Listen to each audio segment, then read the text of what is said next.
Major League Baseball is moving into the final month of its regular season with only 2 real pennant races left, the National League East and the American League West. Meantime, this year's also-ran teams are looking to the minor leagues to see what teenage talent is on its way up.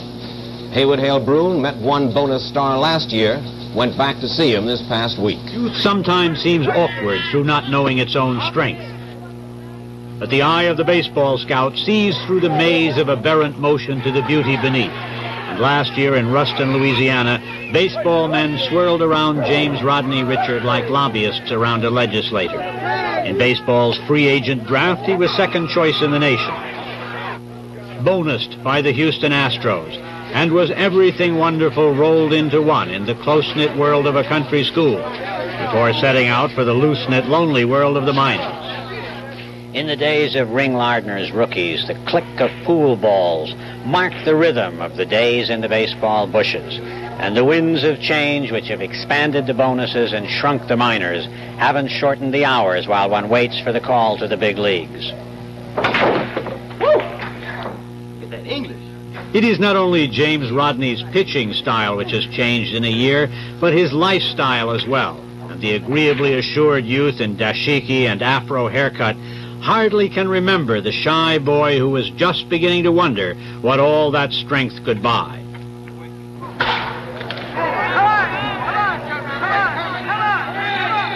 A cellar club and a series of injuries have kept James Rodney from setting the Florida State League on fire.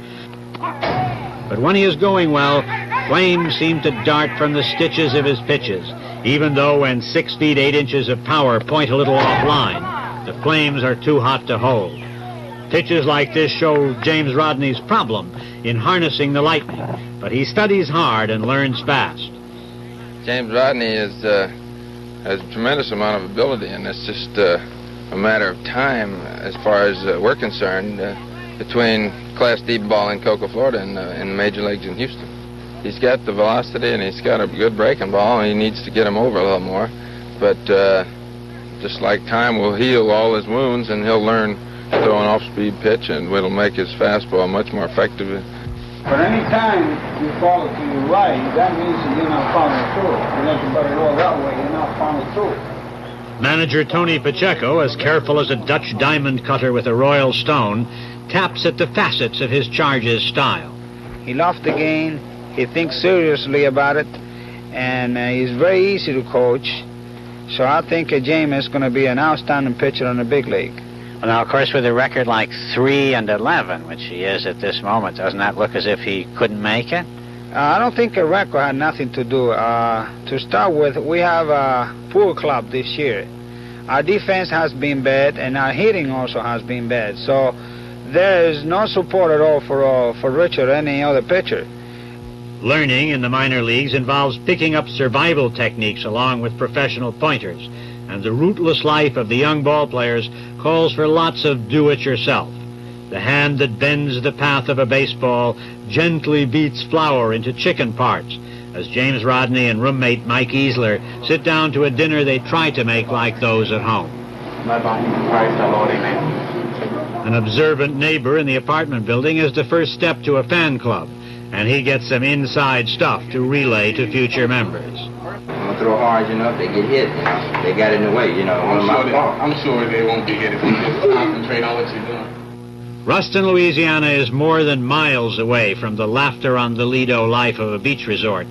And whatever the wild waves are saying, it hasn't much interest for a young man who remembers happy times in a green valley and looks forward with confidence to the good life of the winning pitcher.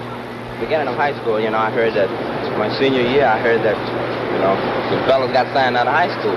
So I considered, you know, that they must be pretty good.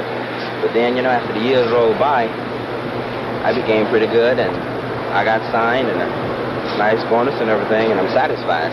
And I consider baseball as a wonderful sport. Houston organization, a nice, very nice organization. But are there things that you don't like? Do you get homesick? Yes, very. Especially the cooking, you know, and the good times, you know, everybody go to the movie, you know, together and have fun, drive in, go out and eat, you know, and I'm always messing around playing ball, you know, in the field and everything. I really miss the family, you know. You must have changed. can't help but change between the last year of high school and now. What do you think has most changed in you? My pride, baseball period, become, more thinking. It's more thinking than just play, and hit the ball. It's more thinking, scientific, it's just better. It's better all around, Different environment made me change a whole lot. The locker room of the Cocoa Astros hasn't caught up with the Roman bath look of the backstage areas of modern stadia, but for every faded uniform left over from last season in Houston, there is a daydream of a great season next year in Houston, or for the most modest, a great season in '72. For James Rodney Richard, 10 pounds heavier and an inch taller than in his Ruston days, the great year seems a fair prediction to the baseball men who chose him in the draft and who held their breaths this summer when line drives hospitalized him on one occasion and split his pitching fingers on another. Suddenly, the many thousands Houston paid for James Rodney's future fluttered close to the windowsill. Artistically, injuries to an arm which starts with the shoulder muscles of a hunting leopard and ends in the fingers of a concert pianist are as terrifying as a mud flood in Florence. And this work of art is rubbed as though it were just mended Ming. This is Haywood Hale Broon in Cocoa, Florida. In the Little League Baseball Championships today, Wayne, New Jersey defeated Campbell, California 2-0.